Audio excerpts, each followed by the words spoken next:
সুখ নেই, শান্তি নেই, না এর এলাকায় নেই? অবশ্যই সুখ আছে, শান্তি আছে, নাই তো মানুষ 2-3 ছেলে মেয়ে রেখে চলে যায়। কথা বললেন না? তার মানে শান্তি আছে। এই সুখটা কি বৈধ সুখ না অবৈধ? এরকম অবৈধ সুখে যারা আছেন, কমপক্ষে 70টা অশান্তি, দুঃখ, কষ্ট দুনিয়ায় আপনাকে ভোগ করা লাগবে। এখানে যারা আছেন আপনাকে বাঁচাতে চান, এই মুহূর্তে তওবা করেন, পরকীয়া প্রেম আজকে থেকে শেষ। কারা কারা ছেড়ে দিতে পারবেন হাত তোলেন তো? না, দাঁড়িয়ে আমার মানুষ নাও কার সাথে লাইন আছে আপনার? অনেকে ভাবির সাথে লাইন করে, প্রতিবেশীর স্ত্রীর সাথে লাইন করে না, তা বাদ দেওয়া না। যারা আছেন যদি হাত আন্দাজে বলেন আপনার মনে কিছু আছে, যদি কিছু থাকে এক্ষুনি মোবাইল নাম্বার ডিলিট করে দিন, আস্তাগফিরুল্লাহ পড়ে জীবনের মতো তওবা করে ফিরে আসেন।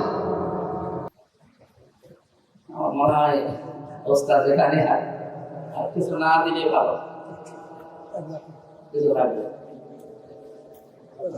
হচ্ছে কিছু লাগবে, কারণ আপনি সে আমার একটা বড় অভ্যাস, মানে ডিস্টার্ব হলে আমি কথা বলতে পারি না, মাফ করবেন। কারো লাগলে আমার এখানে চা খাওয়ার দরকার তো আমার নাকি? আমারই যদি না লাগে আর কারো লাগার কথা আমার লাগবে না, লাগলে আমি দিতে চেয়ে দেবো। আপনাদের তো এনারা ক্লাস করায় না 45 মিনিট, 50 মিনিট, সর্বোচ্চ 45 মিনিট হবে। 45 মিনিটের পরে যত ভালো শিক্ষক হোক, স্যার তো বসে আছে, আর একজন শিক্ষক চলে যায় ঘন্টা বাড়ি দিয়ে। কেন? কারণ মানুষের মেধায় কথা ধরার একটা লিমিট আছে। মনে বলতেই থাকবে, আমি শুনতেই থাকলাম না, আগেটা বলে যাবে। এই জন্য পৃথিবীতে ক্লাস যতগুলো আমরা দেখি সবই প্রায় 45 মিনিট। ভাগ করা কেন? বিজ্ঞান এই তথ্যটা নিয়ে এসেছে মানুষের মেধার উপরে বেসিস করে। কয়েকদিন আগে আমি মালয়েশিয়া ছিলাম, ইন্টারন্যাশনাল ইসলামিক ইউনিভার্সিটি, প্রায় 120টা দেশে ছেলেমেয়েরা পড়ছে, প্রায় 87টা দেশের শিক্ষক এই জায়গায়। কয়েকটা শিক্ষকের ক্লাস আমি পেয়েছিলাম, সেমিনার ছিল, ওনারা কথা বলছিল। রাশিয়ার একজন, ফ্রান্সের একজন, আর ওই ভার্সিটির তো আছে সব। ওনারা তথ্যটা বলছিলেন যে মানুষের মেধার ভেতরে যে বিষয়গুলো আল্লাহ দিয়ে রেখেছে এটাকে কোষ, সেল বলা হয়। কথা বলার একটা লিমিট আছে, তো ওই জন্য 45 মিনিটের পরে ক্লাস নেওয়া ঠিক না। সবার এই নিয়মে, বিশ্বে যেখানে গিয়েছি দেখেছি এই নিয়মে ক্লাস নেয়। আমরা একটা ক্লাস করাবো, সর্বোচ্চ আমাদের ক্লাসে 15 মিনিট বেশি হবে, 1 ঘন্টা। আর একটা নীরবে সঙ্গে ইনশাআল্লাহ। যদি একবারে কথা বলা ঠিক না, আমি অভ্যস্ত না। জেল থেকে বের হয়ে আমার মাহফিলগুলো আমি 9টা থেকে 10:30টায় শেষ করি। বারবার আমি যতটা দেখালাম এই 3 বছর জেল থাকার পর, সবাই বলছে আপনার মাথার এই সাইডে সমস্যা, রাত জাগলে আমার পারবে। এই জন্য বেশি রাত জাগবেন না, 10টা 10:30টায় শেষ করে দেবেন। আপনাদের হাসানি সাহেবের জন্য আজকে আমার রাত জায়গা হয়ে গেল। আমি মনে হয় আগামী থেকে যেখানে আসি, আমাদের এই বাগমারা থানাটা তো সমস্যা, এরা মনে হয় প্রধান কথা বলে দেয়, বারবার করে। আগামী থেকে যেখানে নিয়ে আসে আমাদের, এটা রেকর্ড হচ্ছে তো, সারা দেশে যাচ্ছে। আপনি সাহেবী সাহেবের মতো বাংলাদেশেও তুলে দেন, কেন অন্তত 10টা 10:30টায় অনুষ্ঠানগুলো শেষ করে আবার যে আমাদের কাজ করতে পারে। আল্লাহ তাওফিক দান করুন, আমিন। রেকর্ড হচ্ছে এই জন্য বললাম, এরপরও যদি কেউ না শোনেন, আল্লাহর কসম আমি মাহফিলে যাব না। আজকে শুধু ওস্তাদের সম্মানে এসেছি, আগামীতে এরকম বারবার সম্মান দেখালে আমি বলে যাব। ফাইন্না মাগাল ওসরি ইসরা, ওসরের আগে আলিফ লাম, ইসরার আগে আলিফ লাম নেই, অথচ মা দিয়েছেন আগে, এরপর আগে দিয়েছেন ইন্না, গ্যারান্টি দিয়ে নিলাম না নিজে।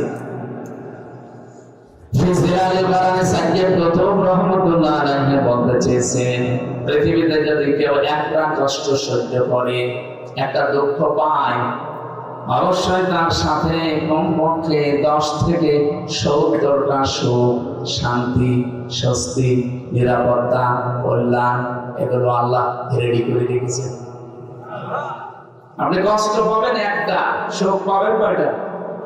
কমপক্ষে 70টা, সর্বনিম্ন 10টা, উপরে 70, আরো বেশি হতে পারে ডিভাইড হিসাব। তাহলে আমরা এখানে অবসরণ ইসলাম বলার পরে তো অন্তত অর্থ করে ফেলতাম আলেম যারা আছে। আল্লাহ ফা দিলেন, ইন্না দিলেন, মা দিলেন, আলিফ লাম দিলেন, এত দেওয়া লাগতো। যারা আরবি গ্রামার বালাগাত মানতে পড়ে পড়ায় হাসিল মাদ্রাসা তারা জানে অবসরণ ইসলাম দিলে আমরা বুঝে ফেলতাম কেন আলিফ লাম দিয়েছে। তাফসীরে মুফাসসির বলেন কষ্ট পেলে আপনাকে হবে না। পৃথিবীতে যদি কেউ 3টা কারণে কষ্ট পায়, এই 3টা কারণের সাথে কষ্টের সাথে অবশ্যই আল্লাহ কমপক্ষে 10 থেকে 70টা সুখ, শান্তি দুনিয়া আখিরাতে আপনাকে দেবে। আল্লাহর ঘোষণা কি মিথ্যা হওয়ার সম্ভাবনা আছে? এখন আসেন তো কারণটা দেখি। 1 নম্বরে কারণ হচ্ছে আপনি যদি কষ্ট পেয়ে থাকেন আল্লাহর জন্যে, 2 নম্বরে কষ্ট পেয়ে থাকেন রাসূলুল্লাহর জন্যে, 3 নম্বরে কষ্ট পেয়ে থাকেন মানবতার জন্যে। বলেন আপনি যে কষ্ট পান এই 3টা কারণে যদি পেয়ে থাকেন, আপনার শান্তি সুখ সামনে আসতেছে। এক একটা কষ্টে কয়টা? কমপক্ষে নিচে মানজা বিল হাসানাতি ফালাহু আশরু আমসালিয়া, 10টা, উপরে 70টা, এর উপর আরো আছে 70টা মাঝামাঝি ধরে আমরা। আমার প্রশ্ন হচ্ছে কষ্ট পেলেই হবে না, 3টা কারণ লাগবে। কষ্ট তো হাসিনাও পেয়েছি, বহু কষ্ট পেয়েছি, কি কারণ না দেখেছেন আপনি? আমার তো এদিন চোখের দিকে তাকিয়ে দেখলাম আল্লাহ ও স্বামী মরে গেল, মনে মহিলা এত কাঁদে না। কি কষ্ট না পেলে এত কাঁদে?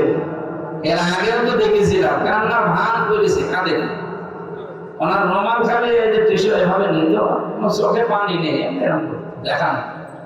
এদিন রিয়েলি একেবারে সত্যি সত্যি কেটেছে, কষ্ট পেয়েছে এই জন্যই কেটেছে। কথা বলে ঠিক কিনা?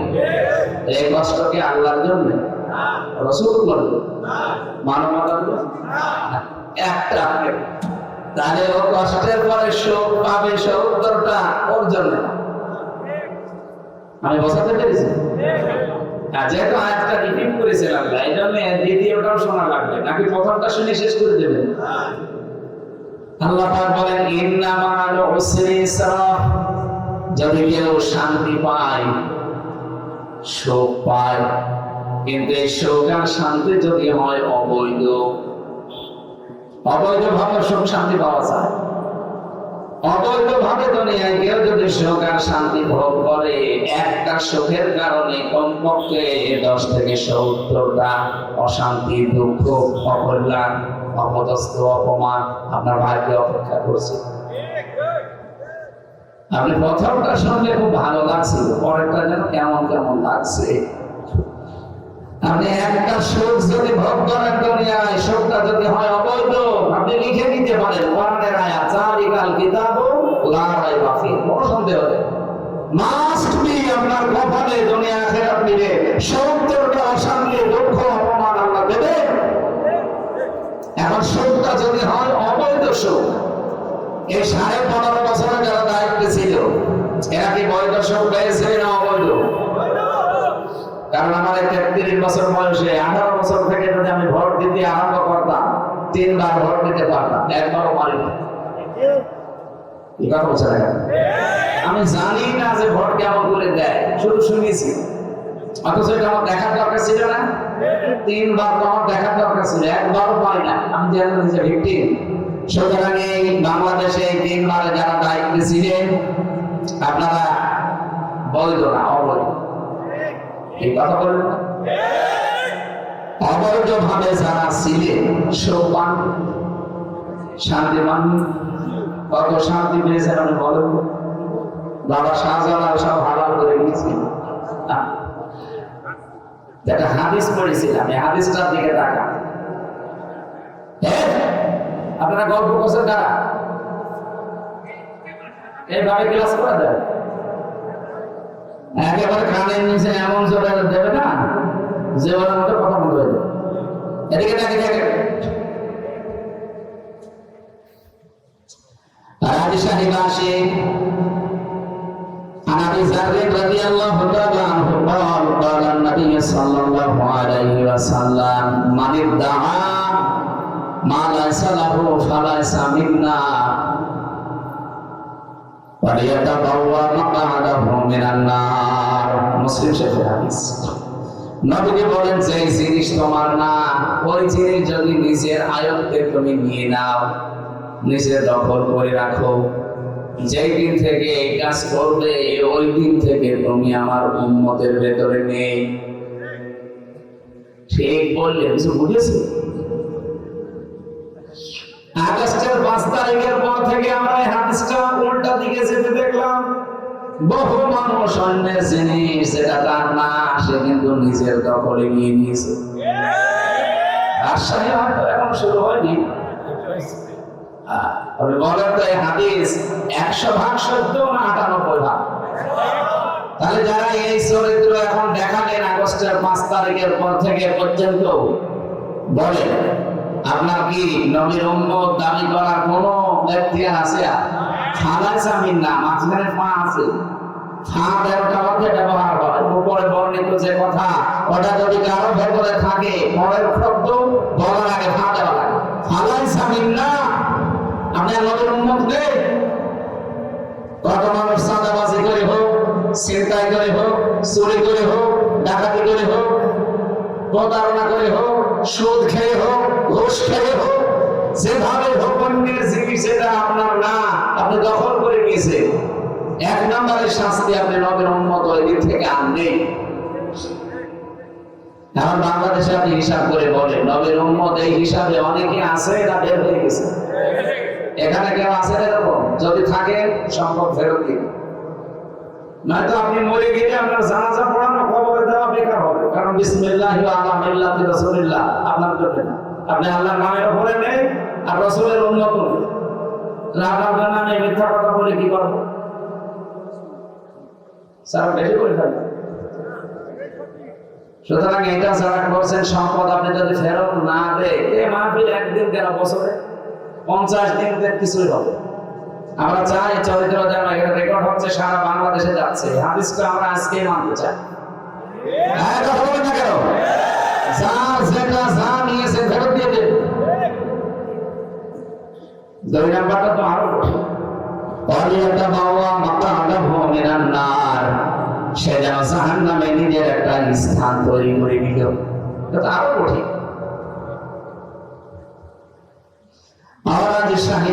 আশা করবো আপনারা হাদিসটা মেনে চলবেন। আল্লাহ আমাদের তাওফীক যেন দান করেন, বলেন আমিন। আয়াতের কি কথা ছিল যেন? যদি কেউ অবৈধ সুখ ভোগ করে একটা, অবৈধ সুখ কয়টা? এই 15.5 বছরের বহু মানুষ যে সিয়ারে যাওয়ার কার কথা না, ওই সিয়ারে মানে লাভ দিয়ে চলে যেয়ে বসে আছে। এরকম সিয়ার বাংলাদেশে ছিল না? আপনি তো সিয়ারে বসে সুখ ভোগ করছেন, আনন্দ পাচ্ছেন, শান্তি পাচ্ছেন, কিন্তু এই শান্তি সুখ কি বৈধ সুখ না অবৈধ? হয়তো বিভিন্ন মামা খালু অথবা বিভিন্ন জল দেখি আপনি ওখানে বসে আছেন। এরকম যারা ছিলেন তারা তবে নেমে পড়বেন। আপনাদেরকে সতর্ক করার জন্য আরেকটা কথা বলছি, যেহেতু এখন আর তারা নেই, যা হোক তাদের কপালে হয়ে গেছে।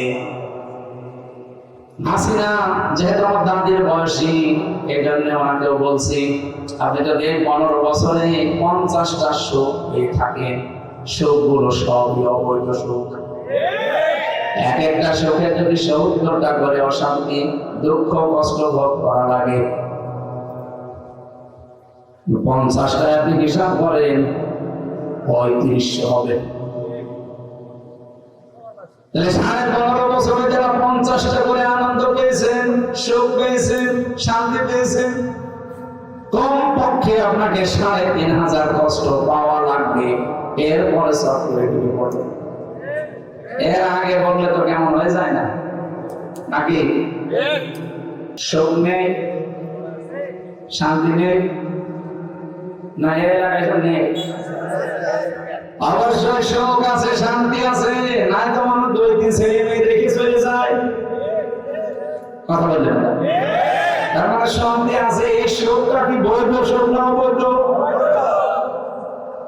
এরকম অবৈধ সুখে যারা আছেন কমপক্ষে 70টা অশান্তি, দুঃখ, কষ্ট দুনিয়ায় আপনাকে ভোগ করা লাগবে। এখানে যারা আছেন আপনাকে বাঁচাতে চান, এই মুহূর্তে তওবা করেন, পরকীয়া প্রেম আজকে থেকে শেষ। কারা কারা ছেড়ে দিতে পারবেন হাত তোলেন তো? না, দাঁড়িয়ে আমার মানুষ নাও কার সাথে লাইন আছে আপনার? অনেকে ভাবির সাথে লাইন করে, প্রতিবেশীর স্ত্রীর সাথে লাইন করে না, তা বাদ দেওয়া না। যারা আছেন যদি হাত আন্দাজে বলেন আপনার মনে কিছু আছে, যদি কিছু থাকে এক্ষুনি মোবাইল নাম্বার ডিলিট করে দিন, আর আস্তাগফিরুল্লাহ পড়ে জীবনের মতো তওবা করে ফিরে আসেন। অবৈধ সুখ আপনি ভোগ করলে মাস্ট বি আপনাকে দুনিয়াতে অশান্তি ভোগ করা লাগবে কয়টা? 70টা। একটা 70টা, তাহলে যদি 50টা অবৈধ সুখ ভোগ করে থাকেন, আপনি হিসাব করে বলেন আপনি কি পাবেন? যে তোমরা অবৈধ সুখ ভোগ করেছে, আগামী থেকেও যেন অবৈধ সুখ আর ভোগ করতে না পারে। এই জন্যই বারবার সারা দেশে বলছি, নির্বাচন আমরাও চাই, কিন্তু এদের মাধ্যমে না। এই 1628 জন যারা দায়িত্বে ছিল, এই ডিসি, এই এসপি, এই টিওনো, এই ওসি, তারা আছে খালি সিআর পাল্টিয়েছে। রাজশাহীর ডিসি গেছে কুষ্টিয়ায়, কুষ্টিয়ারটা কুমিল্লায়, কুমিল্লারটা কক্সবাজার। মাল তো সব একই আছে। যেহেতু এদেরকে দিয়ে করানো লাগবে সামনে, যদি এদেরকে আপনি না পাল্টিয়ে আবার এদের আন্ডারে দিয়ে দেন, কি হবে? 15 বছরে যা হয়েছে, দিনের পর আবার রাতে হয়ে যাবে। দিনের পর রাতে হলে যারা আসবে ওরা কি বৈধ না অবৈধ? যারা বলেন অবৈধ মানুষকে আপনারা সামনে যদি দিয়েও দেন, আর সে যদি চায়ও, ও সুখ শান্তি পাবে না, সব হারাম করে নেবে। তখন যে সুখ শান্তি যেহেতু বৈধ না, আর অবৈধ সুখ আপনি ভোগ করতে চাইলেও আপনাকে আমি করতে দেব না, কারণ আমি আপনার হিতাকাঙ্ক্ষী। আপনি একটা সুখ পাবেন অবৈধ, অশান্তি দুনিয়ায় পাবেন কয়টা? আপনাকে আমি ঠেলিয়ে দেবো কোন কারণে? আপনাকে আমি বাঁচাতে চাচ্ছি এই কারণে। এরপরে যদি কেউ এখন অবৈধ চিন্তা ভাবনা করেন, চান আপনার কপালের উপরে ছেড়ে দিলাম। পৃথিবীতে ন্যায়সঙ্গত কথা আছে সব কোরআনে। ন্যায়সঙ্গত কথার বাইরে কোনো কথা আমার আল্লাহ কোরআনে দেননি। ওয়াতাম্মাত কালিমাতু রাব্বিকা সিদকাও ওয়া আদলা লা মুবাদদিলা লিকালিমাতিহি ওয়া হুয়াস সামিউল আলীম। সূরা নামের 115 নম্বর আয়াতে আল্লাহ বলেন, আমার এই কোরআন আমি 3টা জিনিস দিয়ে পরিপূর্ণ করে দিয়েছি। 1 নম্বরে যত কথা কোরআনে আছে সব সত্য কথা। 2 নম্বরে যত কথা আছে সব ভারসাম্যপূর্ণ, ন্যায় ইনসাফ দিয়ে পরিপূর্ণ। 3 নম্বরে কিয়ামত পর্যন্ত আমার কথা কোনোদিন পরিবর্তন হবে আল্লাহ 3টা জিনিস দিয়ে পরিপূর্ণ করে দিলেন। 15.5 বছরে এত বড় ফ্যাসিস্ট, এত বড় স্বৈরাচার, আপনি কি শুধু নাম শুনেছেন? বাস্তবতা বোঝেন? আপনি এখন ইন্টারনেটে সার্চ দেন, তাম দুনিয়ায় 6 জন ঘৃণিত মানুষের নাম ভেসে আসবে। শুধু আমরা খারাপ বলি তা না ভাই, উনি আয়না ঘর বানিয়েছে এই জন্য আমরা খারাপ বলছি তা না। তাম দুনিয়া 6 জন মানুষকে ঘৃণা করে। 1 নম্বরে নেতানিয়াহু, 2 নম্বরে মোদি, 3 নম্বরে আমাদের পালানোটা। ওনার নাম নিতে আমার কেমন যেন এখন লাগে, আর নাম নিতে চাই। তাদের বয়সে এখানে মাঝে মাঝে চলে আসে। এই মানুষগুলোকে এমনিতেই নিকৃষ্ট আমরা বলি না ভাই, কোন সরকার রিপোর্ট দেখেন, খ্রিস্টানরা বানিয়েছে রিপোর্টটা। তাম পৃথিবীতে 257টা রাষ্ট্র যারাই দায়িত্বে আছে রাষ্ট্রের, তাদের নিয়ে তালিকা বানিয়েছে। সবচাইতে নিকৃষ্ট তাম দুনিয়া যাদেরকে ঘৃণা করে, আল্লাহ ঘৃণা করে। এক নম্বরে নেতানিয়াহু। এই শয়তানের ভুল সিদ্ধান্তের কারণে আজ ইসরায়েল দাবান হলে পুড়ে ধ্বংস হয়ে যাচ্ছে। জেরুজালেমের রাস্তা পর্যন্ত 3 দিন বন্ধ হয়ে গেছে। ওদের উন্নত মেশিন ছিল 108টা। যত উন্নত প্রযুক্তি পৃথিবীতে ইসরায়েলের আছে দুনিয়ায় আর কারণে ওর পরে আছে আমেরিকা। এত উন্নত প্রযুক্তির মেশিন গুলো ব্যবহার করছে শুধু পানি দিয়ে না, অন্যান্য ঔষধ ছিটিয়ে। কিন্তু যত পানি ঢালে ঔষধ দেয় তত আগুন আরো জ্বলে। কারণ আগুন তো হামজা জ্বালায়নি, কে জ্বালিয়েছে? আজকে ওদের একেবারে মেন শহরে আগুন চলে এসেছে। এদের ছয়টা ন্যায় ইনসাফপূর্ণ বিষয়গুলো যদি কেউ হাত দেন, যেখানে সত্যি ন্যায় পরায়ণতা থাকার কথা, ওইটা যদি কেউ উল্টিয়ে ফেলে, তখন আমার আল্লাহ সৃষ্টির পরিবর্তন করে দেয়। এখন বসবাসের অযোগ্য হয়ে যাবে। কিছুদিন আগে যে ইসরায়েলের সন্ত্রাসীদের ভয়ে ফিলিস্তিনের নিরীহ মানুষগুলো পালিয়ে যাচ্ছিল, এখন আমার আল্লাহ তাদেরকে নিজের এলাকা থেকে পালাতে বাধ্য করছে। সিস্টেম পাল্টিয়ে ফেললে এটাই হবে।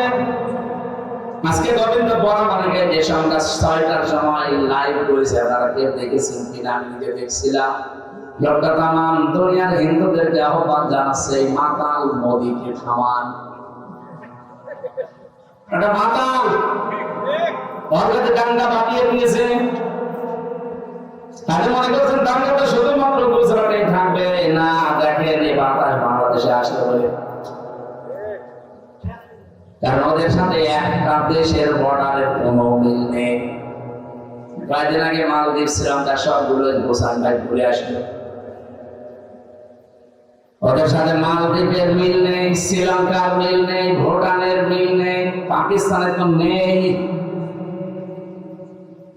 ওদিকে আফগানিস্তানের একটা বর্ডার আছে, ওটার সাথেও মিল নেই। মায়ানমারের সাথে মিল নেই, চীনের সাথে মিল নেই। আমাদের সাথে মিল ছিল, বুবু ছিল, বুবু নেই।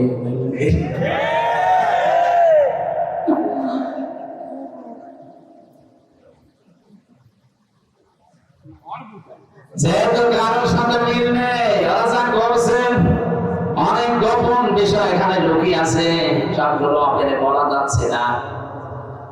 আজকে শুধু একজন সেনাবাহিনীর অফিসার মোদির বিরুদ্ধে একটু অবস্থান নিয়েছে 12:30টার দিকে, আজকে বাদ দিয়েছে। এই জন্য গোবিন্দ পরমাণু হিন্দু মহাজোটের সভাপতি এ লোকটা বলছে, একে থামান, মাতাল লোকটা না থামলে শুধু হিন্দুরা না, তামাম পৃথিবীর মানুষেরা পৃথিবীতে বসবাসের অযোগ্য হয়ে পড়বে। আহ্বান জানাবো ভাই, বাংলাদেশের যারা অন্য সম্প্রদায় আছে, তামাম দুনিয়ায় যারা নেতৃত্বে আছেন, মডল যারা, এই লোকটাকে থামা। একটা লোকের আশা পূরণ করতে যে আমরা অশান্তিতে তামাম দুনিয়ার মানুষ মরব কোন কারণে? শুধুমাত্র নিজের এলাকার হিন্দু